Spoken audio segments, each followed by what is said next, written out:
এই যে এখন তো ইসলামিক মানে ইদানিংকালে মানুষ কিভাবে ইসলামকে গ্রহণ করছে, কিভাবে আমরা ইসলাম শিখছি 30 সেকেন্ডে টিকটক মোটিভেশন দেখে, তাই না? বলুন আসলেই কিনা? মুফতি মেঘ কিছু একটা বলবেন বা আমি কিছু বলবো বা আরেকজন কিছু একটা বললো আর আপনি মোটিভেটেড হয়ে গেলাম, এমনটাই না? এরপর আবার ডিমোটিভেটেড হয়ে যায়, আমার আবার মোটিভেশন লাগবে। জানেন জানেন এসব কি? এই সবই আসলে হিকমতের স্বল্পতা। বিসমিল্লাহ ওয়াসসালাতু ওয়াসসালামু আলা রাসূলিল্লাহ ওয়া আলা আলিহি ওয়া সাহবিহি আজমাইন, আম্মা বা'দ। তো আমরা এখন প্রজ্ঞার সংজ্ঞা দিয়ে শুরু করব।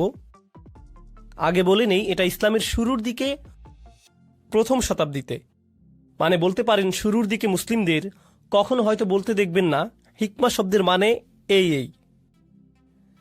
তারা স্বাভাবিকভাবেই বুঝত। সবচাইতে প্রাচীন নথি পাওয়া যায় মুকাতিল ইবনে সুলাইমান থেকে।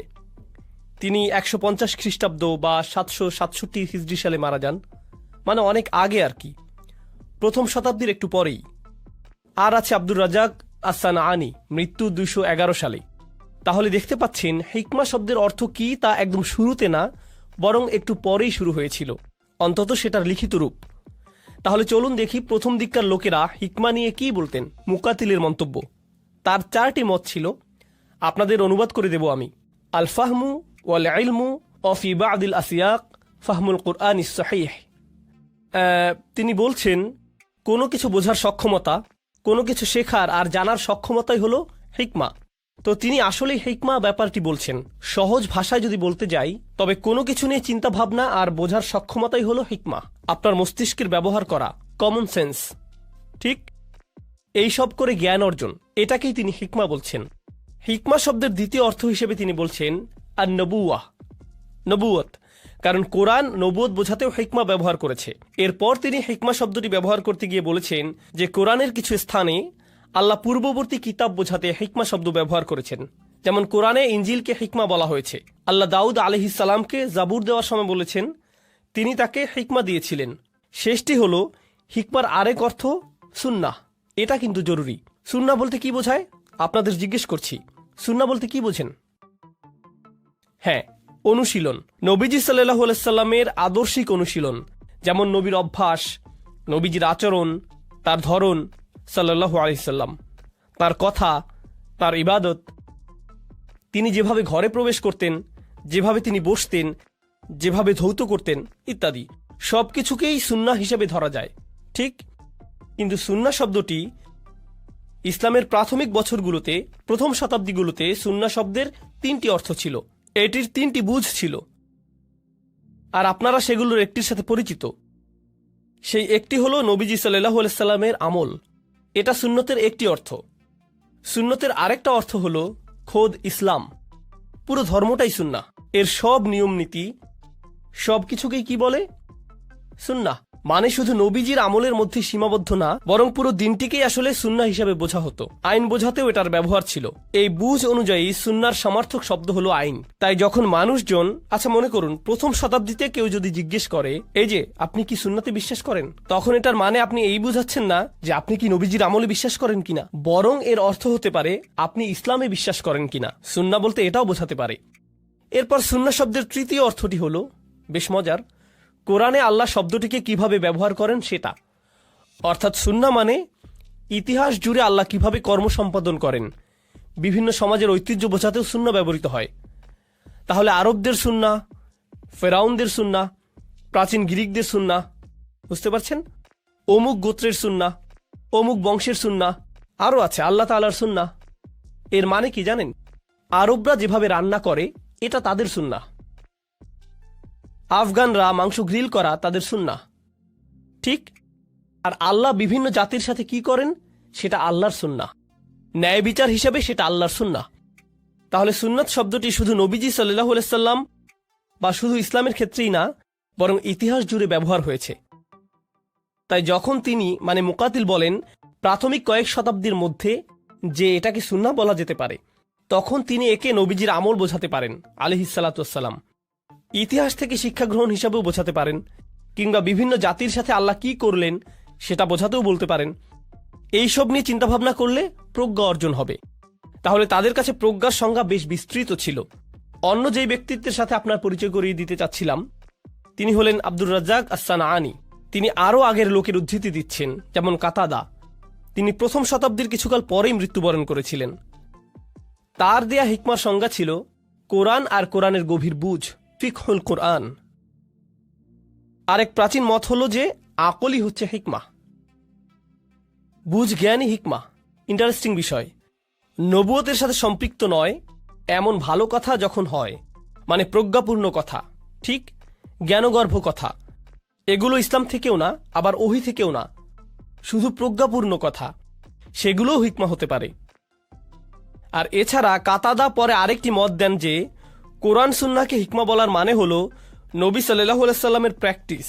এটাও খুব ইন্টারেস্টিং, কারণ আমি আপনাদের যা দেখাতে চাচ্ছি তা হলো ইসলামিক ইতিহাসের শুরুর দিকে মানুষ হিকমা নিয়ে চিন্তা করলে অনেক কিছুই ভাবত। সেসব কিছুর মধ্যে নবী সাল্লাল্লাহু আলাইহি সাল্লামের সুন্নাহও ছিল। অর্থাৎ এটাই একমাত্র এমন অর্থ ছিল না, বরং অনেকগুলো অর্থের একটি ছিল। ঠিক আছে, এখন খুব মজার একটা বিষয় আছে। মজার ব্যাপারটি সূরাতুল আহজাবের একটি আয়াত। আপনারা সূরা আহজাব সম্পর্কে না জানলে বলছি যে সূরা আহজাবে নবী সাল্লাল্লাহু আলাইহি সাল্লামের স্ত্রীগণ অর্থাৎ মুমিনদের মা আর তাদের পারিবারিক জীবন নিয়ে অনেক কথা আছে। নবীর পারিবারিক জীবন, ঠিক আছে। কোরআনের এই অনন্য স্থানে আল্লাহ আমাদের সরাসরি উম্মাহাতুল মুমিনিনদের কাছে নিয়ে যাচ্ছেন। সরাসরি তিনি মুমিনদের মায়েদের সাথে কথা বলছেন। সেখানে তিনি বলছেন, আল্লাহ তার আয়াত থেকে যা দিয়েছেন তোমাদের তা মান্য করা উচিত। আয়াত মিন আয়াতিল্লাহি ওয়াল হিকমা। সূরা আহজাবের এই আয়াত নিয়ে আপনাদের একটা কথা বলবো। আল্লাহ বলছেন, আয়াত অনুসরণ করো আর প্রজ্ঞা অনুসরণ করো। আর ওইখানে কাতাদা এটা দেখে বলেছেন যে এই যে নবীজির স্ত্রীগণ, তারা তো নবীজিকে ঘরের মধ্যে দেখতে পাচ্ছেন, তারা তাকে ঘুমাতে দেখছেন, ঘুম থেকে উঠতে দেখছেন, তাকে খেতে দেখছেন, তাকে তারা সবচাইতে অন্তরঙ্গ মুহূর্তে দেখতে পাচ্ছেন, ব্যক্তিগত মুহূর্তে দেখছেন, সব সময়ই তারা সাথে আছেন। অর্থাৎ তারা নবীজির এমন সব প্রজ্ঞা দেখতে পাচ্ছিলেন যা আর কেউ দেখতে পাচ্ছিলেন না। ঠিক, কারণ সেগুলো খোলামেলা নয়, ঘরের ভেতরের ব্যক্তিগত তথ্য। আর এজন্যই কাতাদা এই নির্দিষ্ট আয়াতে হিকমার ব্যবহার দেখে বলেছেন যে এটা নবী সাল্লাল্লাহু আলাইহি সাল্লামের সুন্নাহ, কারণ মুমিনগণের মায়েদের এই প্রজ্ঞাপূর্ণ আমলে বিশেষ প্রবেশাধিকার ছিল। তাহলে এতক্ষণ পর্যন্ত যা বললাম, প্রাচীন মুফাসসিরগণ হিকমার কোনো একটি নির্দিষ্ট অর্থ খোঁজেননি, বরং মুকাতিলের মতো প্রেক্ষাপট দেখতেন। অর্থাৎ আল্লাহ এই আয়াতে হিকমা কিভাবে ব্যবহার করেছেন, ওই আয়াতে কিভাবে ব্যবহার করেছেন, এটা প্রাসঙ্গিক তথ্য। ঠিক আছে, অনেকগুলো সম্ভাবনা থেকে বেছে নিয়ে যেটা আয়াতের সাথে সবচাইতে সামঞ্জস্যপূর্ণ সেটা। এমন না যে ওহ এই যে আমি হিকমা অর্থ জানি, আর প্রত্যেকবার কোরআনে হিকমা দেখলে এই অর্থটাই হবে, এভাবে তারা চিন্তা করতেন না। ওহ এই সূরাতে হিকমা, এই আয়াতে হিকমা মানে এই, আর ওখানে অর্থ ভিন্ন আরেকটি, আর এই যে এখানে আরেকটি অর্থ, ভিন্ন আরেক অর্থ ওখানে, আর এখানে আরেক অর্থ। এভাবে হওয়াটাই স্বাভাবিক। চিন্তা করে সবচাইতে সহজ উদাহরণ দিচ্ছি যেন ভালোভাবে বুঝতে পারেন। যখন আপনি কঠিন শব্দটা বলেন কঠিন, তখন এর মানে অনেক কিছুই হতে পারে। শুধু কঠিন বলে অনেক কিছু বোঝানো সম্ভব। সবসময় একই অর্থ হয় না কঠিনের। এর অর্থ হতে পারে কষ্টকর, আবার হতে পারে মজাদার, অনেক কিছুই হতে পারে। ঠিক, এখন সম্ভবত সবচাইতে ব্যাপক সারাংশ এটা। আমি সাকিবের কাছে কৃতজ্ঞ তার পেপারে এটা দেবার জন্য। আল বাহরুল মুহিত হলো কোরআনের একটা তাফসির। যত আলেম হিকমার সংজ্ঞা দেওয়ার চেষ্টা করেছেন সে সবার মত সংগ্রহ করেছে। তো এখানে ইসলামের প্রাচীন যুগে হিকমা নিয়ে যেভাবে চিন্তা করা হতো সেসব মত চলে এসেছে। আমি খুব দ্রুত আপনাদের সাথে এর অনুবাদ করে দিচ্ছি, শুনুন। মতামতের ভিন্নতাগুলো দেখুন। আশ-শারিআহ ইসলামের আইন, আল বায়ানুল আহকাম এবং আল্লাহর বিধানগুলো স্পষ্ট করা, আল হিকমাতু আস-সুন্নাহ ওয়া বায়ানুন নাবিয়্যিল শারা'i, আর নবীজি ইসলামের আইনগুলো কিভাবে ব্যাখ্যা করেছেন সেটাও হিকমা। ওয়াকালা মালিক ও আবু রাজিন আল হিকমাতুল ফিকহি ফিদ্দিন, মালিক আর আবু রাজিন বলেন হিকমা হচ্ছে দিনের গভীর বুঝ, ধর্মের উপর ভালো ধারণা তৈরি থাকা। আল ফাহমুল্লাযী হুয়া সাজিয়া ওয়া নূরুম মিনাল্লাহি তাআলা, আর এটা বোধ শক্তি যা দিনকে সুন্দর করে এবং তা আল্লাহর পক্ষ থেকে এমন নূর যাতে আমরা চলতে পারি। ওয়াকালা মুজাহিদ আল হিকমাতু ফাহমুল কোরআন, আর মুজাহিদ বলেন হিকমা মানে কোরআনের ফাহম বা বুঝ। ওয়াকালা মুকাতিল ইলমু আল আমালু বিহি, আর মুকাতিল বলেন এটা হলো ইলম আর তদনুযায়ী আমল। আমরা এটা আগেই আলোচনা করেছি, তাই না? ইলম আর তার আমল। এরপর তিনি বলেন লা ইয়াকুনু রাজুলু হাকিমান হাত্তা ইয়াজমাআহুমা, এই দুটোকে একত্র না করা পর্যন্ত একজন ব্যক্তি কখনোই প্রজ্ঞাবান হবে না, ইলম আর আমল। আল হুকমুল কদাই, বিচার করাও হিকমা। হিকমা মানে সঠিক বিচারের সক্ষমতা। ওয়াকিলা মা লাম ইউলাম ইল্লা মিন জিহাতি রসুল, আরও বলা হয়ে থাকে যে স্বয়ং নবী সাল্লাল্লাহু আলাইহি সাল্লাম থেকে না আসলে হিকমা কখনোই চেনা সম্ভব না। এখন এটা আরও বিস্তৃত হবে। এখন পর্যন্ত তো মনে হচ্ছে হিকমা হলো কোরআন কিংবা সুন্নাহ, এগুলোই হিকমা। ঠিক, এখন আপনারা আরও বিস্তৃত সংজ্ঞা দেখবেন। কুল্লু কালিমাতিন অজআতকা, আপনি যদি ভালো কোনো উপদেশ শোনেন তাহলে সেটাই হিকমা। মানে আপনার মা উপদেশ দিলেন, শোনো ক্ষমা চেয়ে নাও, আচ্ছা শোনো তার সাথে কথা বলো, এটা করো ওটা করো না, এটা হলো উপদেশ। এগুলো হলো ভালো উপদেশ, আপনার উপকার হয়েছে, ঠিক সেটাই হিকমা ছিল। এমন না যে আয়াত দেখাও কোথায় পেয়েছো এই উপদেশ, কোন বইতে লেখা আছে, না না না, ভালো উপদেশ মেনে চললেই হলো। অথবা আপনার ডেন্টিস্ট হয়তো বলল আপনার ডেন্টাল ফ্লসিং শুরু করতে হবে, এটাও হিকমা, উপকার তো হয়েছে। এভাবে সংজ্ঞাটি বিস্তৃত হচ্ছে, ঠিক আছে। আও দাআতকা ইলা মাকরামাতিন আও নাহাতকা আন কবিহ, যেই জিনিসের অনুসরণের মাধ্যমে তা উত্তম বা সম্মানিত কিছুর দিকে নিয়ে যায়, কুৎসিত ও জীবনে অসম্মান থেকে দূরে রাখে, ফাহিয়াল হিকমা, সেটাই হিকমা। ওয়াকালা বা'দুহুমুল হিকমা হুনাল কিতাব, অন্যদিকে অন্যান্য মানুষজন বলছে যে হিকমা অর্থ স্বয়ং কোরআন। অর্থাৎ আপনারা তো জানেন আল্লাহ বলেন যে তিনি কিতাব আর কি হিকমা শিক্ষা দেন। আপনাদের আগেই বলেছি এটা কিতাব আর হিকমা। কেউ কেউ বলেছে আরে প্রজ্ঞামানত তো কিতাবই, শুধু একটু জোর দিয়েই বলা আর কি। মনে হচ্ছে যেন তিনি তাদেরকে শিক্ষা দেন কিতাব, আর কিতাব হতে হিকমা। এভাবেই তারা ব্যাখ্যা করেছেন। ওয়াকাল আবু জাফর মুহাম্মদ ইবনু ইয়াকুব কুল্লু সাওয়াবিন মিনাল কওল আররাসা ফি'লান সহিহান ফাহুয়াল হিকমা, যে কোনো ভালো জিনিস যেটা শোনার ফলে সঠিক কর্মের দিকে নিয়ে যায় সেটাই হিকমা। আল হিকমাতু জুনদুম মিন জুনুদিল্লাহ, হিকমা হলো আল্লাহর সেনাবাহিনীর মধ্য হতে একটা সেনাবাহিনী। ইউরসিলুহুল্লাহু ইলা কুলুবিল আরিফিন, তিনি এই বাহিনী তাদের অন্তরে পাঠান যারা তাকে চেনে। হাত্তা ইউরাউহা আনহা ওয়াহাজাদ দুনিয়া, দুনিয়ার জাকজমক দ্বারা প্রভাবিত হবার আগ পর্যন্ত তিনি বাহিনী পাঠাতে থাকেন। তো হিকমা মানে হলো হালকা জিনিসে ধরা না খাওয়া, কারণ এর মাধ্যমেই তো আপনি আপনার হৃদয়কে হালকা করা থেকে রক্ষা করেন, তাই না? সহজ উদাহরণ দেই, কয়েকশো বছর আগের কিছু থেকে পড়ছি না, আজকের সময়ের ব্যাপারটাই চিন্তা করতে পারবেন। ধরুন অনলাইনে আপনি কিভাবে সবর আর তাওয়াক্কুলের জীবনযাপন করছেন সেটা পোস্ট করলেন। ইদানিং তো মানুষ তাদের অন্তরের অবস্থায় স্ট্যাটাস দিয়ে বেড়ায়, তাই না? তাহলে তো ফেরেশতাদের আর আপনাকে দেখা লাগছে না, আপনার ফেসবুক পোস্ট পড়লেই আপনার সবরের খবর পেয়ে যাচ্ছে। তো আপনি নিজের একটা ছবি তুললেন, আমি জানি না দোয়া করতে করতে কিভাবে সেলফি তুলতে হয়, ছেলেপেলেরা তো করে আজকাল। তো ছবি দিয়ে নিচে লিখলেন এখন আমার শুধু আল্লাহই আছে, এটা লিখে ইনস্টাগ্রামে দিয়ে দিলেন। জানি না কেন ইসলামিক সব ছবি ভিডিও স্টোরিজে দেখা যায় যে স্লো এক ধরনের কি বলবো ইসলামিক মিউজিক দিয়ে দেয়, শুনে মনে হয় যেন কেউ ধীরে ধীরে মারা যাচ্ছে। বুঝতে পারছেন কিসের কথা বলছি, তাই না? তো তারা ওটা দিয়ে দেয়।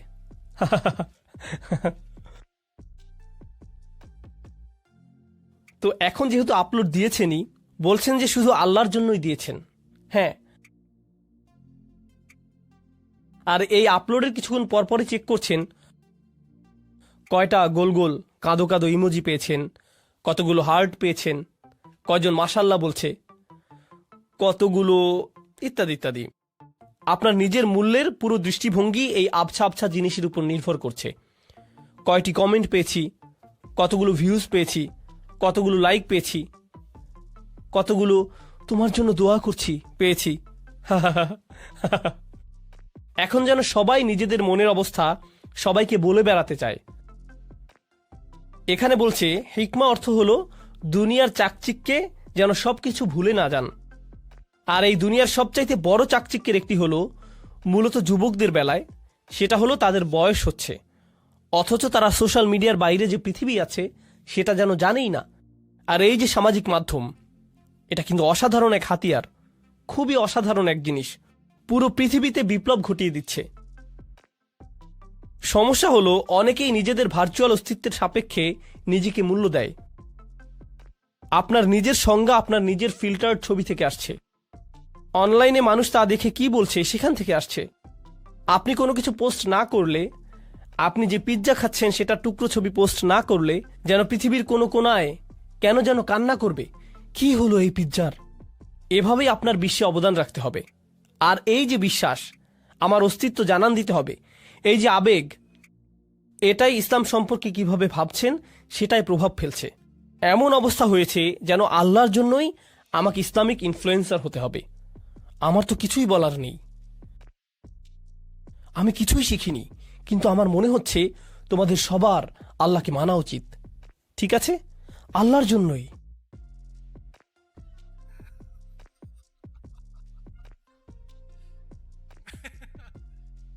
And আসলে হিকমা ব্যাপারটি হলো যে আপনি দুনিয়ায় এসব মূল্যহীন জিনিস দেখবেন, এসব চাকচিক্য দেখবেন, কিন্তু বুঝতে পারবেন এই সবই সাময়িক। এগুলোতে জড়িয়ে পড়বেন না, আপনি এগুলোর প্রতি আকর্ষিত হবেন না, এগুলো দেখে খালি খালি লাগবে না, চাইতে ইচ্ছে করবে না। এটাই হিকমতের চমৎকার একটা বর্ণনা। আর তিনি বলছেন যে এটা হলো আল্লাহর বাহিনীর একটি, যা তিনি তাদের অন্তরে দিয়ে দেন। তারা আসলেই জানে এই দুনিয়ার চাকচিক্যের প্রতি অভাব যতক্ষণ পর্যন্ত তিনি দূরে রাখেন ততক্ষণ পর্যন্তই হিকমা বিরাজ করছে। একদম সঠিক, তাই না? এরপর বলছেন এটা গুরুত্বপূর্ণ।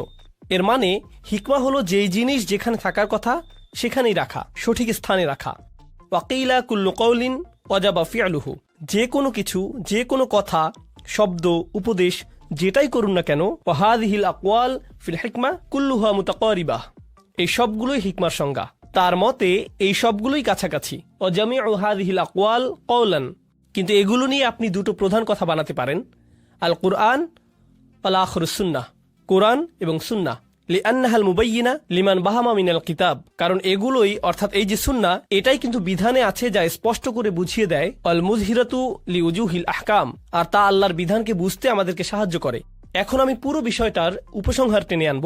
হিকমতের সংজ্ঞার অংশ নিয়ে আলোচনা শেষ। উপসংহার হলো দুটো জিনিস।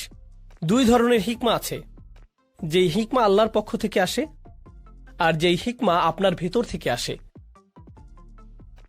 যে হিকমা আপনার কাছে আগে থেকেই আছে, আর সম্ভবত আপনারা সবাই বুঝতে পারছেন যে যে হিকমা আল্লাহর পক্ষ থেকে আসে সেটা হলো কোরআন অর্থাৎ ওহী, আর নবীজি সাল্লাল্লাহু আলাইহি সাল্লামের সুন্নাহ, আমরা সবাই জানি। আর যেই হিকমা আপনার ভেতর থেকে আসে সেটা নিয়ে আমি একটু কথা বলতে চাচ্ছি। কারণ আপনি হয়তো ভাবছেন, আরে আমি তো বোকা, আমার হিকমা নেই। আরেকজন আমার কাছে এসে বলছে, তিনি বলছেন না যে তিনি বোকা, শুধু বললেন কিন্তু কিভাবে হিকমা পাওয়া যায়। কোরআন এটার উত্তর দিচ্ছে এভাবে: শক্তিশালী শারীরিক গঠন কিভাবে পাওয়া যায়, শক্তিশালী পা কিভাবে বানাবেন, শক্তিশালী ব্রেন কিভাবে বানাবেন, শক্ত হাত কিভাবে তৈরি করবেন, আপনার স্ট্যামিনা কিভাবে বাড়াবেন, এই সব কিছু কিভাবে অর্জন করা যায় আপনারাই বলুন। এক্সারসাইজ, সঠিক খাওয়া, অঙ্কে আরো ভালো কিভাবে করবেন, অনুশীলন, খেলাধুলায় আরো ভালো কিভাবে করতে পারবেন, আরো খেলতে হবে, আরো শিখতে হবে, অনুশীলন করতে হবে।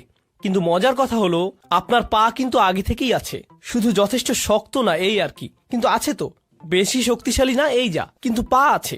এমন না যে আপনার পা বানিয়ে নিতে হবে আগে, তাই না? আপনাকে শুধু পায়ের ব্যবহার বাড়াতে হবে, দৌড়াতে হবে। যত দৌড়াবেন ততই শক্ত হবে, ততই স্ট্যামিনা বাড়বে। আপনার ফুসফুস তো আগে থেকেই আছে, কিন্তু ধারণ ক্ষমতা যথেষ্ট নেই। ট্রেডমিলে 3 মিনিট দৌড়ানোর পরেই, তাই না? এমন না যে ফুসফুস নেই, আপনার তো আছে, কিন্তু যথেষ্ট ব্যায়াম করেননি বলে কি হয়নি, শক্তিশালী হয়নি।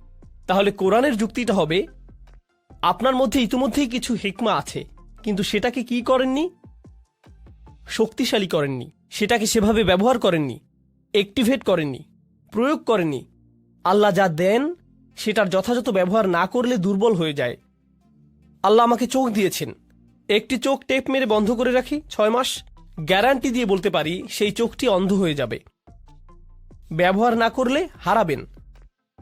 যেসব রোগী কোমাতে পড়ে থাকে 6 মাস বা বছর যাবত, সুস্থ হবার পর দাঁড়াতে পারে না, কারণ মাসল অ্যাট্রফি হয়ে গেছে, পেশিগুলোর ব্যবহার করা হয়নি। তাই আল্লাহ আমার ভেতরে কিছু একটা দিয়েছেন, ভালো সিদ্ধান্ত নেবার ক্ষমতা দিয়েছেন, আমাকে আগে থেকেই দিয়েছেন, কিন্তু সেটার ব্যবহার আমি করছি না। আর যত কম ব্যবহার করব সেই ক্ষমতা ততই দুর্বল হতে থাকবে। এভাবে চললে একসময় নিজেকে বলে বসবো, আমার তো সেই সক্ষমতাই নেই, আমি তো এটা করতেই পারি না। আর ইদানিংকালে সবচাইতে ভয়ানক বেদনাদায়ক উদাহরণ যা আমি দেখি তা হলো তরুণ যুবকেরা আমার কাছে এসে বলছে, উস্তাদ কিছু একটা বলে আমাকে অনুপ্রাণিত করুন। 3 ঘন্টা লেকচার দিলাম, এরপর একজন এসে বলছে, উস্তাদ আমাকে মোটিভেট করে কিছু বলুন না দয়া করে। এতক্ষণ তাহলে আমি কি করছিলাম? পাকোড়া বানাচ্ছিলাম? এগুলো কি করছিলাম আমি তাহলে? কিন্তু এরপর নিজে নিজেকে প্রশ্ন করলাম, যখন ওরা বলে যে আমাদের মোটিভেট করুন, বা আমার মোটিভেশন দরকার, প্লিজ কিছু বলে আমাদেরকে অনুপ্রাণিত করুন। এরপর দেখুন, এই যে এখন তো ইসলামিক, মানে ইদানিংকালে মানুষ কিভাবে ইসলামকে গ্রহণ করছে, কিভাবে আমরা ইসলাম শিখছি 30 সেকেন্ডে টিকটক মোটিভেশন দেখে, তাই না? বলুন আসলেই কিনা? মুফতি মেঘ কিছু একটা বলবেন, বা আমি কিছু বলবো, বা আরেকজন কিছু একটা বললো, আর আপনি মোটিভেটেড হয়ে গেলাম, এমনটাই না? এরপর আবার ডিমোটিভেটেড হয়ে যায়, আমার আবার মোটিভেশন লাগবে। জানেন জানেন এসব কি? এই সবই আসলে হিকমতের স্বল্পতা। কেন বলছি এটা হিকমত স্বল্পতা? এর অর্থ হলো আমার নিজের ভেতরেই কোনো প্রকারের অনুপ্রেরণা নেই, যেন আমার ভেতর দৃঢ় ইচ্ছাশক্তির সক্ষমতাই নেই। অন্য কাউকে সেই ইচ্ছাশক্তি দিয়ে আমাকে ধাক্কাতে হবে। অন্য কেউ এমন না করলে আমি নিজে আগাতে অক্ষম। আমার অন্য কারো অনুপ্রেরণা দরকার, অন্য কারো আমাকে ধাক্কানো দরকার। আমি নিজে নিজে ভাবলাম যে আল্লাহ যখন কোরআনে আসহাবুল কাহাফদের কথা বলেন, গুহার ভেতরকার সেই যুবকদের কথা বলেন, তাদের অনুপ্রেরণা কে ছিল? কে অনুপ্রেরণা দিয়েছিল? কি বলেছিল সে? আরে আজকে আমার সেই খারাপ লাগছে। কেউ ভালো কাউকে চেনো? দাঁড়াও, পাহাড়ে উঠতে উঠতে দেখি টিকটকে কোনো মোটিভেশনাল ভিডিও পাই কিনা। পাহাড় বেশি উচ্চ তো এজন্য। তাদেরকে কি মোটিভেট করেছিল? তাদের ভেতরেই শক্তিশালী এমন কিছু ছিল যা দিয়ে পুরো সমাজকে তারা চ্যালেঞ্জ করেছিল, সেই তরুণ বয়সেই, তাই না? বলুন। এমন না যে আসমান থেকে কিছু একটা নেমে এসেছিল বা তারা নবী হয়ে গিয়েছিলেন। তারা তো শুধু সাধারণ কিছু তরুণ ছিলেন, একদম সাধারণ যুবক, কিন্তু তারা মোটিভেটেড ছিলেন। মোট কথা আমি যা বলতে চাচ্ছি তা হলো, কোরআনে শক্তিশালী যে কথা বলা হচ্ছে তা হলো মৌলিক হিকমা, মৌলিক জ্ঞান, মৌলিক ভদ্রতা, সঠিক কাজ করার ক্ষমতা। এই সবই আপনার মধ্যেই আছে, আগে থেকেই আছে। আরেকটা জিনিস বলবো আপনাদেরকে, কিছুদিন আগেই বলেছিলাম আরেকবার, ইদানিং আমি বেশ ফিল্টার্ড হয়ে গেছি, মানে আগের মতো আর ভদ্র নেই আমি। এটা কাজেই লাগছে বেশি।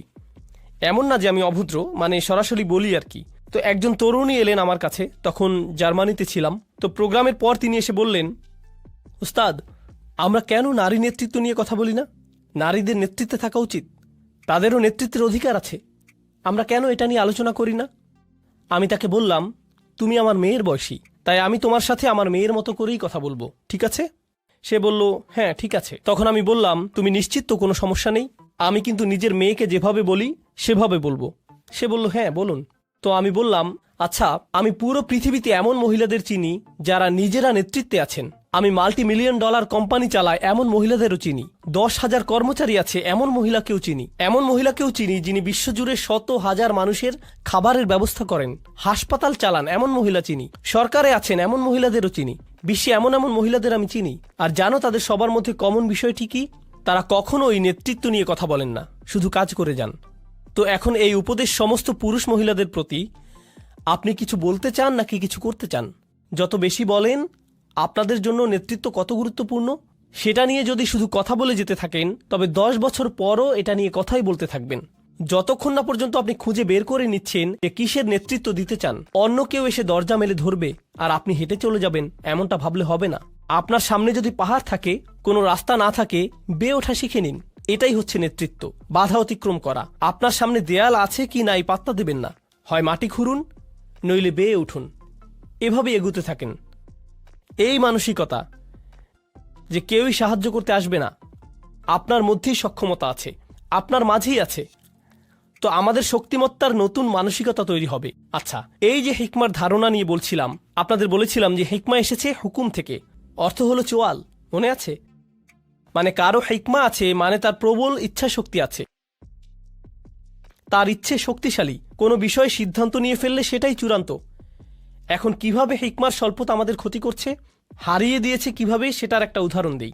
তা হলো মানুষ নিজের উদ্দেশ্যকে বারবার সন্দেহ করে। উস্তাদ, আমি নামাজ পড়ি, কিন্তু আসলে আল্লাহর জন্য নামাজ পড়ি কিনা সন্দেহ হচ্ছে। কেন এত সন্দেহ? জানি না আসলে। এই যে আমাদের নিয়তে সমস্যা হতে পারে। আপনাদের নিয়ত এত দুর্বল কেন? আপনাদের নিয়তে কি সমস্যা? এখানে কেন এসেছেন? আসলে আমি তো কিছু শিখতে এসেছি, কিন্তু এখানে এসে আনন্দও পেয়েছি, হেসেছি। এখন আমি কি এখানে কৌতুক উপভোগ করতে এসেছি নাকি আল্লাহর জন্য এসেছি? আমি কি আল্লাহর জন্য হেসেছিলাম নাকি হাসির কৌতুক করেছিলেন শুধুমাত্র এজন্যই মজা পেয়ে হেসেছি? তাই জানি না নিয়ত নষ্ট হলো নাকি। আরে ভাই চুপ, নিজেকে আর নির্যাতন করবেন না, ইচ্ছে শক্তিটা একটু বাড়ান। কি করছেন সেটা নিয়ে স্পষ্ট আছেন তো? একবার নিজের কাছে স্পষ্ট হলে বারবার সন্দেহ করা বাদ দিন। ইসলামে আমরা এভাবে ওসিডি ডেভেলপ করে ফেলেছি, সারাক্ষণ নিজের নিয়ত বিশুদ্ধ আছে কিনা তা নিয়ে সন্দেহ করি। তাছাড়া শুনে রাখুন, নিয়ত বিশুদ্ধ না হলে সেটা আপনি টের পাবেন, খুব ভালো করেই টের পাবেন। বারবার নিজেকে প্রশ্ন করতে হবে না, নিয়ত ঠিক আছে তো, এমন করা লাগবে না আপনার। নিজেই বুঝে যাবেন, বুঝতে পারবেন কোনো একটা সমস্যা হয়েছে। আপনি বুঝবেন যে মূল্যহীন জিনিসের পেছনে ছুটছেন, অন্যের বাহবা খুঁজছেন, মানুষের অ্যাটেনশন খুঁজে বেড়াচ্ছেন, মর্যাদার পেছনে ঘুরছেন। আপনি বুঝতে পারবেন, নিজে নিজেই বুঝবেন। তো যাই হোক, আজকের আলোচনা শেষ করি। তো আমরা দুজন মানুষ নিয়ে কথা বলবো, একজন হলেন নবী আর একজন নবী নন, কিন্তু দুজনের মধ্যে একটা জিনিস মিল আছে, আপনাদেরকে সেটা দেখাবো। কারণ এখন হতে আমরা শুধু তাত্ত্বিক হিকমার কথা বলবো না, বরং কোরআনের কোথায় কোথায় হিকমার কথা আছে সেগুলো দেখব। তো সর্বপ্রথম আমরা দেখব দাউদ আলাইহিসসালামের ঘটনাতে। কোরআনের এখানে আপনারা পাবেন, আপনাদের অনেকের ফোনেই কোরআন অ্যাপ আছে, সেখানে খুলে দেখতে পারেন ইনশাআল্লাহ। আমিও খুলছি, এখান থেকেই আপনাদের সাথে পড়ছি, ঠিক আছে? তো এটা হলো সূরা নাম্বার ৩৮ সদ, আয়াত নাম্বার ১৭। আচ্ছা, উসবির আলা মা ইয়াকুলুন আযকুর আবদানা দাউদ যাল আইদ ইন্নাহু আওয়াব। এখানে বলছে ধৈর্য ধরুন। নবীকে বলা হচ্ছে যে তারা যা কিছুই বলে সেগুলোর উপর ধৈর্য ধরুন, আর আমার বান্দা দাউদের কথা স্মরণ করুন। তার ছিল ক্ষমতা, তার প্রচণ্ড ক্ষমতা ছিল, বারবার আল্লাহর কাছে ফিরে আসত।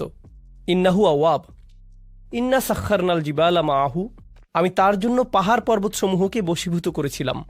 ইউসাব্বিহনা বিল আশিয়্যি ওয়াল ইশরাক, তারা আল্লাহর গুণগান করত, মানে পর্বতরাও তার সাথে রাত আর দিনের বেলা আল্লাহর প্রশংসা করত।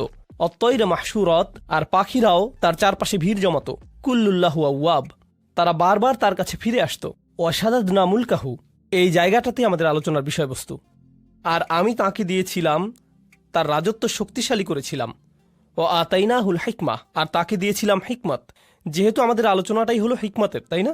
আল্লাহ বলছেন আমি তাকে শক্তিশালী করেছিলাম, তার রাজত্বকে, আর তাকে দিয়েছিলাম হিকমা অফাসলাল খিতাব, আর তাকে দিয়েছিলাম সিদ্ধান্তমূলক বক্তব্য, শক্তিশালী বাগ্যিতা।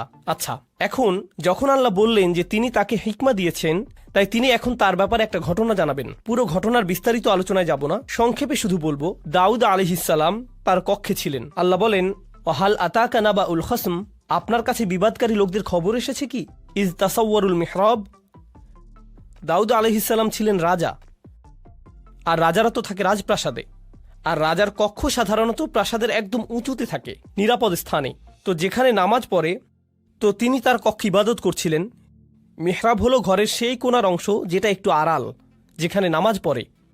তিনি ইবাদত শেষে পেছনে ফিরেই দেখলেন তার ঘরে কয়েকজন মানুষ। চিন্তা করুন তো, তার নিজের শোবার ঘরে, একদম ভেতরের ঘরে ঢুকে গেছে তারা। তাহলে কল্পনা করতে পারেন, এই যে আমাদের আমেরিকায় হোয়াইট হাউস আছে, তাই না? আর এই হোয়াইট হাউসে তো নিরাপত্তার অতিরিক্ত অনেকগুলো স্তর আছে। ছাদের উপর স্নাইপার আছে, সিকিউরিটি গার্ড আছে, কুকুর আছে, এই সমস্ত কিছুই আছে ওখানে, তাই না? আর একদম ভেতরে আছে প্রেসিডেন্টের বাসভবন। তো প্রেসিডেন্ট ধরুন বাথরুম থেকে বের হয়ে দেখলেন সেখানে 6 জন বসে আছে।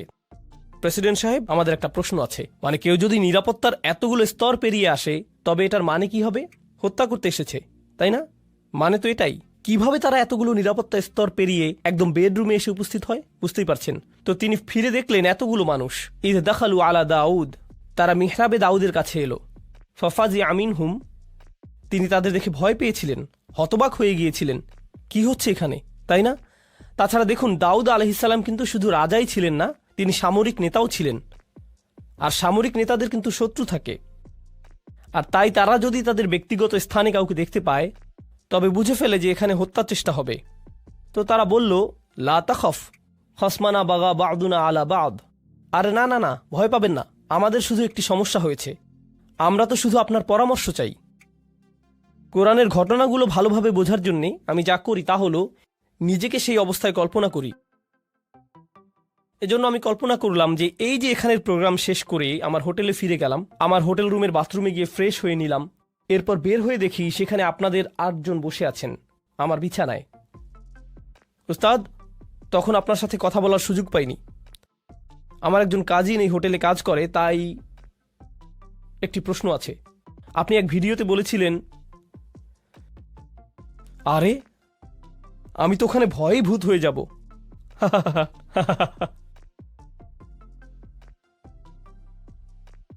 বুঝতে পারছেন কিরকম ভয়ের পরিস্থিতি হবে সেটা? আর সেই অবস্থায় আমি কি ভাবছি, আপনাদের উত্তর দেব নাকি রুম থেকে বের করে দেব, পুলিশ ডাকবো নাকি নিজে দৌড়ে পালাবো। আমার মাথায় যেই জিনিসটি কখনই আসবে না তা হলো আরে আরে, আরামে বসুন। হ্যাঁ, সুন্দর। নিজের ঘর মনে করেই বসুন না আপনারা, কোনো সমস্যা নেই। কি খাবেন, চা নাকি কফি? হ্যাঁ, ওখানে বসুন, জুতো ওখানে। হ্যাঁ, সুন্দর। অলা তুস্তিত ওয়াউহদিনা ইলা সাওয়া আস-সিরাত। তো তারা বলল, আপনি কি আমাদের মধ্যে বিচার করে দেবেন? ভুল উত্তর দেবেন না কিন্তু, এমনটাই তারা বলল। লা তুস্তিত, আজে বাজে উত্তর দেবেন না। এরপর বলল, আমাদের সঠিক পথ দেখান। ইনি হলো আমার ভাই, তার ৯৯টি ভেড়া আছে, আমার আছে একটি। ফাকল আকফিলনিহা, আর সে বলছে তোমার ভেড়াটিও আমাকে দিয়ে দাও। ও আজ্জানি ফিল খিতব, আর সে আমার সাথে চিৎকার চেঁচামেচি করে, ভয় দেখায়, ধমকিয়ে কথা বলে। আজ্জা মানে কারো উপরে ক্ষমতা থাকা, মানে সে নিজের ক্ষমতা প্রয়োগ করে। ৯৯টি ভেড়া মানে সে বেশি ধনী, মানে তার বেশি চাকর বাকর আছে, প্রভাব প্রতিপত্তি আছে। সেই প্রভাব খাটিয়ে সে আমার সাথে বাজে ব্যবহার করে, বলে তোমার ভেড়া দিয়ে দাও। আরে দাও না, কি করবে তুমি ওটা দিয়ে? ভেড়ার ব্যবসা করতে জানলে তোমার শুধু একটি থাকতো না, বুঝতে পারছো? তাই আমাকে দিয়ে দাও, সেটাই ভালো হবে। সে এভাবেই আমাকে ধমকাধমকি করে। ওটা বাদ দেন, আপনাদের এটার নতুন ভার্সন বোঝাচ্ছি। কারণ কিছুদিন আগে আমি পাকিস্তান থেকে এসেছি, সেখানে এমন দেখেছি কিছু মানুষ আছে যে বড় বড় হাউজিং কমপ্লেক্স তৈরি করে, তাই না? হাউজিং কমিউনিটি, অ্যাপার্টমেন্ট কমপ্লেক্স ইত্যাদি, মানে ডিএইচএ, ডিওএইচএস এরকম আর কি। তারা দেখা যায় ৫,০০০ বাড়ি বানাবে। এসব কমিউনিটির বড় দেয়াল থাকবে, বড় গেট থাকবে, অনেক সিকিউরিটি গার্ড থাকবে। আপনি এর বাইরে থাকেন, তার মানে কি? রাস্তায় গেলে সাইকেল ওদিকে যায়, রিক্সা ওদিকে যায়, বাস চলে যায় ওদিক দিয়ে, ট্রাক আরেক দিক দিয়ে। বাহিরের হাইওয়ে এমনই তো, তাই না? মানে সত্যি সত্যি ফ্রিওয়ে। ঠিক এই শব্দের প্রকৃত অর্থ আমি এখানে বুঝেছিলাম, একদম ফ্রি, যেভাবে ইচ্ছা যাও, ফ্রিওয়ে। কিন্তু তাদের গেট দিয়ে ঢুকলে হঠাৎ দেখবেন আপনি বিদেশে চলে এসেছেন। রাস্তাগুলো পরিষ্কার, সবকিছুই শান্ত, নিয়মতান্ত্রিক, সবাই ট্রাফিক আইন মেনে চলছে, মল আছে ভালো ভালো, মানুষগুলো মনে করছে তারা খুব ইংরেজি পারে, আরো কত কিছু। আমি তাদের কিছু রেস্টুরেন্টে গিয়েছিলাম, তারা কোন জিনিসকে ইংরেজি মনে করে সেটা দেখতে। দোস্ত, হোয়াট দ্য হেল ইয়া, মানে কি যে মজা লাগে, খাবারের চাইতেও বেশি মজা এগুলো শুনতে।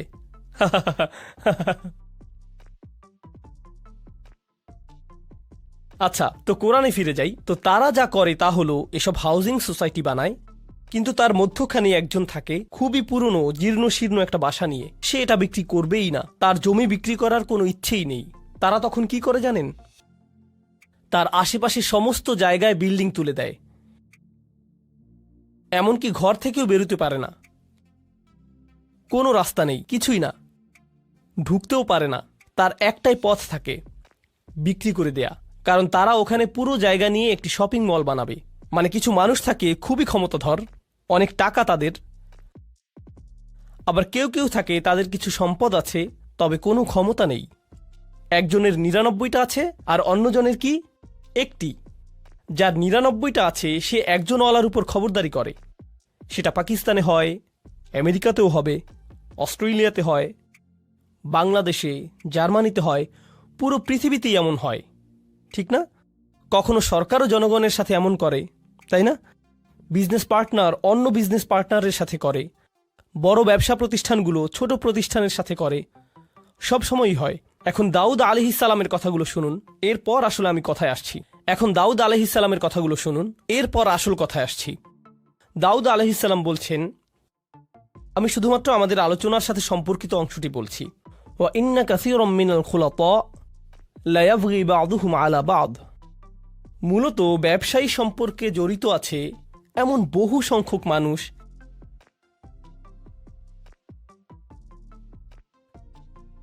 আর প্রেক্ষাপট থেকে বুঝতে পারছেন যে কে কার সাথে জুলুম করছে। যার কাছে বেশি আছে সেই দেখা যায় তুলনামূলক দরিদ্রের সাথে জুলুম করে, ঠিক কিনা? আর যার ক্ষমতা আছে সে অন্যদের ভয় দেখায়। এটা সবখানেই হয়। খুলাতা এর মূল অর্থ হলো যেসব মানুষের জীবন একে অন্যের সাথে জড়িত। যেমন ধরুন পরিবার, তাই না? তো ধরুন কোনো এক পরিবারে একজন পিতা আর ৬ জন পুত্র আছে, ঠিক আছে?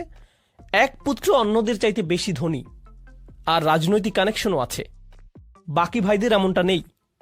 অথবা দুজনের এরকম আছে, বাকি ৪ জনের নেই। এখন উত্তরাধিকার সম্পদ গ্রহণের সময় আসলে বুঝতেই পারছেন কারা কারা তাদের অংশ সঠিকভাবে পাবে না, তাই না? কারণ যাদের ক্ষমতা আছে তারা যাদের ক্ষমতা নেই তাদের সরিয়ে দেবে, কিংবা তাদের হয়তো কিছুই দেবে না, ঠিক কিনা? তো এই ধরনের জিনিস তো ঘটেই। তাই দাউদ আলাইহিসসালাম বলছেন, অনেক ক্ষেত্রে যেসব মানুষ একে অন্যের সাথে সংযুক্ত তারা একে অন্যের ক্ষতি করে থাকে। ঠিক এই বক্তব্যটা দিলেন তিনি। এরপর বললেন, ইল্লাল্লাযীনা আমানু ওয়া আমিলুস সলিহাত ওয়া কলিলুম মা হুম। তবে যারা ঈমান আনে আর ভালো আমল করে তারা ছাড়া, আর তারা সংখ্যায় কতই না কম। অর্থাৎ যারা আসলে ঈমানদার আর ভালো কাজ করে তাদের একটি চিহ্ন হলো যে তারা ব্যবসায়িক চুক্তি নষ্ট করে না। তিনি বললেন, কত কম তারা। দাউদের এই যে কথাটি চিন্তা করে দেখুন, আল্লাহ ব্যাখ্যা করে বলছেন হিকমা জিনিসটা কি। আল্লাহ শুধু বললেন, আল্লাহ দাউদকে কি দিয়েছেন? হিকমা। এখন লোকেরা তার কাছে এসে বলল, এই হলো আমাদের মামলা, আর তিনি বিচার করার আগে বললেন, আচ্ছা শুনুন, এরকম প্রচুর হয়।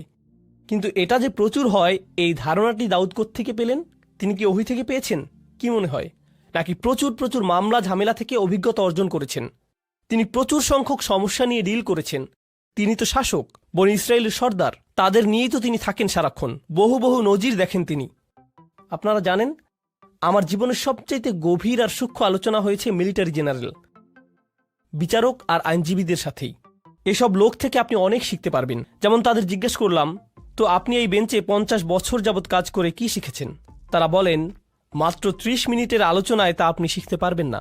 আমি বললাম, শুরু তো সবখানেই থাকে, আগে শুরু তো করি, কিছু একটা অন্তত বলুন। ঠিক এই ধরনের অভিজ্ঞ মানুষদের থেকে অনেক কিছু শিখেছি আমি। কোরআন এখানে করেছেটা কি অসাধারণ। কোরআন বলছে যে জীবনের অভিজ্ঞতাগুলো সেগুলোই আপনাকে শেখাবে। কি শেখাবে? প্রজ্ঞা। আর আল্লাহ যখন বললেন যে তিনি দাউদ আলাইহিসসালামকে হিকমা দিয়েছেন, এটাই তিনি বলেছেন, তাই না? আল্লাহ মূলত বলছেন যে তিনি দাউদ আলাইহিসসালামকে জীবনের বাস্তব অভিজ্ঞতা দিয়েছেন, যেগুলো তিনি শিখেছেন মানুষ কিভাবে চলে, সমাজ কিভাবে কাজ করে। এই প্রজ্ঞারই অংশ থেকে তিনি এই মামলা বুঝে নিচ্ছেন, মানুষের আচরণ বুঝছেন। বুঝতে পারছেন আমি কি বলছি?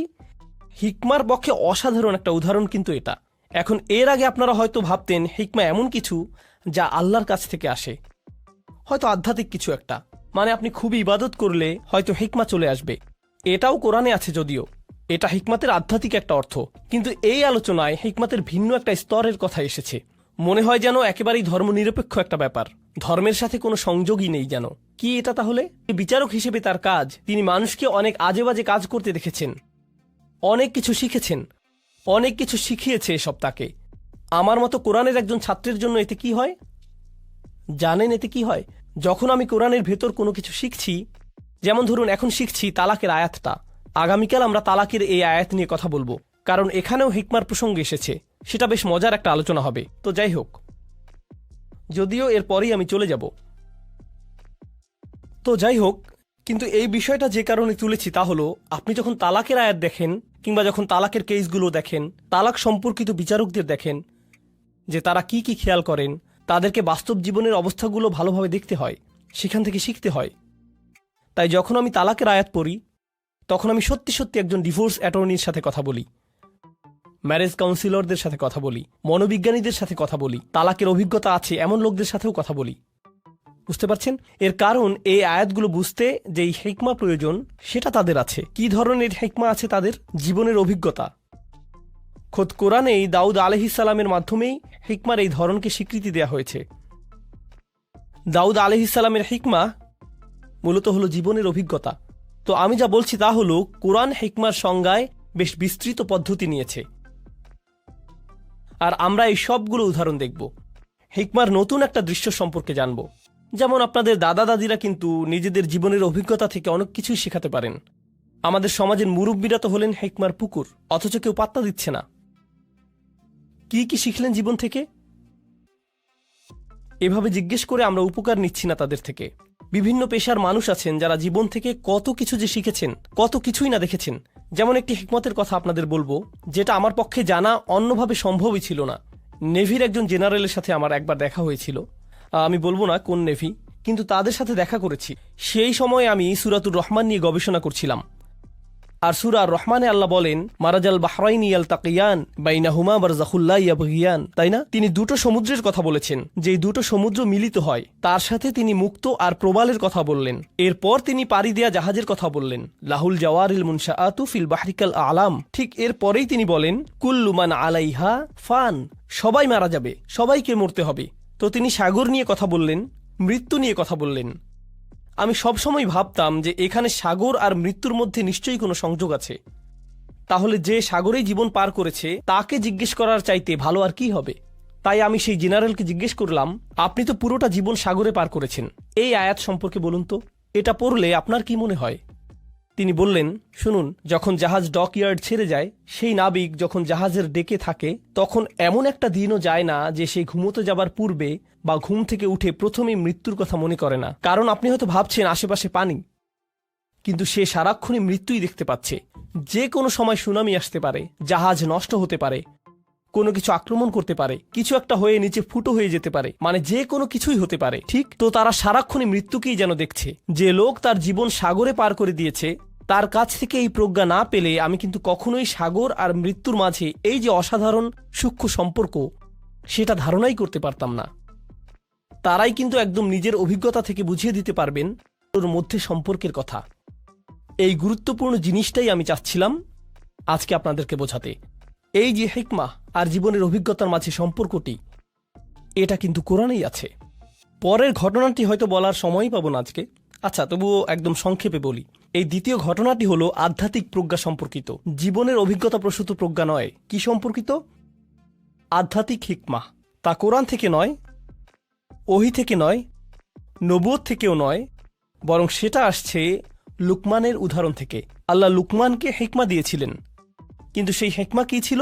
পুরো দুনিয়া সম্পর্কে চিন্তাভাবনা করার পর, জীবন নিয়ে ভাবার পর, একজন পিতা হবার পর যেই হিকমা লুকমানের এলো, তা হচ্ছে আপনাকে শুধু শুকরগুজার হতে হবে। আনিশকুরলিল্লাহ, শুকরগুজার হতে হবে আপনাকে। এখন যে কোনো বাবা মাই কিন্তু এটা জানেন জীবন কি সহজ নাকি কঠিন। জীবন অনেক কঠিন। জীবনের প্রত্যেক ধাপই নিজস্ব এক কাঠিন্য নিয়ে আসে। সন্তান প্রতিপালন আরেক ধরনের কঠিন কাজ। বাচ্চাদের যখন বয়স বাড়ে, তাদের প্রত্যেক বয়সে জীবন নতুন নতুন জটিলতা নিয়ে হাজির হয়। আপনি ভাবছেন এখনই সবচাইতে কঠিন ধাপ, কিন্তু পরের বছর ভাবেন, আরে এই বছর তো আরো অনেক কঠিন। আপনি যখন ডায়পার বদলাচ্ছেন, তখন বলেন, হায় আল্লাহ, এই বাচ্চা এত ডায়পার কিভাবে নষ্ট করে, তাই না? কবে শেষ হবে এই কষ্ট? এই পিতামাতাই যারা একটা সময়ে ঘুমের অভাবে মরেই যাচ্ছিল, 2 ঘন্টা পর পর উঠতে হচ্ছে, ঢেকুর তুলে দিতে হচ্ছে, ন্যাপি পরিষ্কার করতে হচ্ছে, আরও কত কি। 19 বছর পর তারাই আবার বলেন, যখন তোর ডায়াপার পরিষ্কার করতাম সেই সময়টা মিস করি, তখনই তুই ভালো ছিলি, আর এখন তো জ্বালা সহ্য করতে হয়। নতুন পরীক্ষা। লুকমানের জীবন খুব সহজ ছিল না। তার জীবনের অভিজ্ঞতাগুলো তাকে আধ্যাত্মিক এক প্রজ্ঞা দিয়েছেন। কি সেই আধ্যাত্মিক প্রজ্ঞা? আল্লাহর প্রতি কৃতজ্ঞ হও। আর তিনি বলছেন, যেই কৃতজ্ঞ হবে, কি অসাধারণ হিকমা দেখুন, যেই কৃতজ্ঞ হবে সে মূলত কৃতজ্ঞ হয় কিসের জন্য? কি বলছেন তিনি? অমাইয়াশকুর ফা ইন্নামা ইয়াশকুরু লি নাফসিহি। যেই শুকরগুজার হবে সে তো নিজের কল্যাণেই শুকরগুজার হবে। ব্যাপারটা অসাধারণ। আমি যদি কৃতজ্ঞ বান্দা হতে পারি, তাহলে জীবনে সেগুলোতে আটকে থাকবো না, সেগুলো নিয়ে দুঃখ পেতে থাকবো না। আমার সাথে মন্দ কিছু হলে সেটা নিয়ে বারবার দুঃখ প্রকাশ করি না, সেটা দিয়েই জীবন আটকে রাখি না। জানেন কেন? কারণ আমি এর বদলে কি ধরেছি? কৃতজ্ঞতা। কৃতজ্ঞতা মানে জীবনে যা কিছুই অতীতে হোক না কেন, আমি সেটার ভালো দিকটি খুঁজি। ভালো দিক না খুঁজলে আপনি কখনোই কৃতজ্ঞ হতে পারবেন না, সেটা অসম্ভব। আর এখন যেহেতু আপনি ভালো দিকটি দেখা শুরু করেছেন, জীবনে যা কিছুই মন্দ হোক না কেন, ভবিষ্যতের ব্যাপারে আপনার দৃষ্টিভঙ্গি কেমন হবে? ইতিবাচক, পজিটিভ।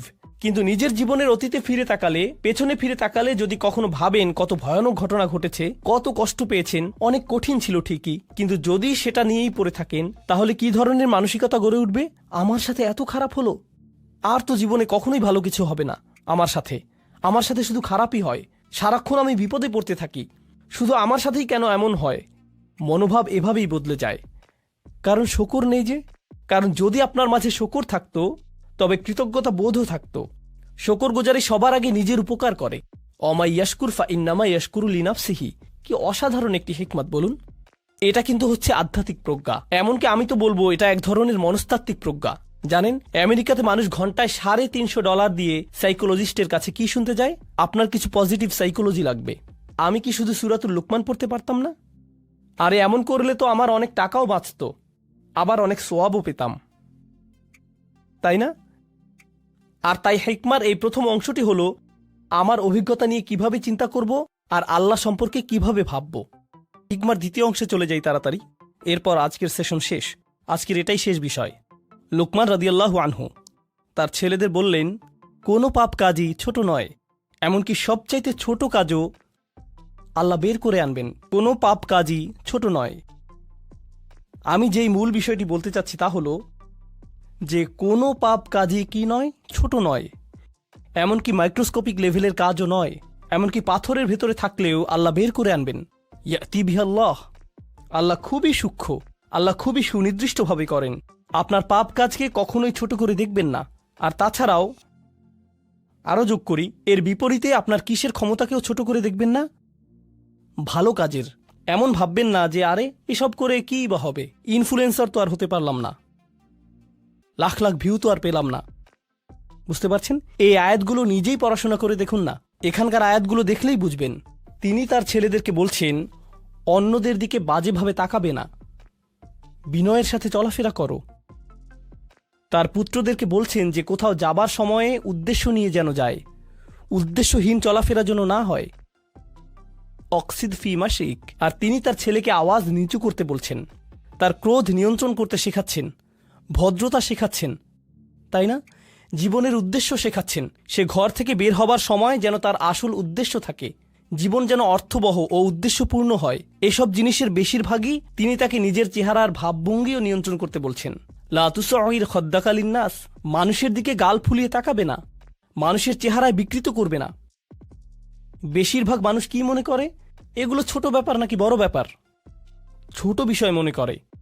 হজ হলো বড় ব্যাপার, হারাম বিশাল ব্যাপার, বড় কোনো ইবাদত করলে সেটা বড় পুণ্যের কাজ হবে। কিন্তু অন্যের দিকে মন্দভাবে তাকানো, এটা তো ছোট্ট বিষয়, কিছুই না। আর এই যে প্রজ্ঞা, তার থেকে কি নিজের ছেলেদেরকে শিখিয়েছেন? সবচাইতে ক্ষুদ্র জিনিসকেও ছোট করে দেখো না। এরপর তিনি উদাহরণ দিলেন এমন সব কাজের, সেগুলো মানুষ ছোট মনে করে, কিন্তু আসলে সেগুলো বিশাল কিছু।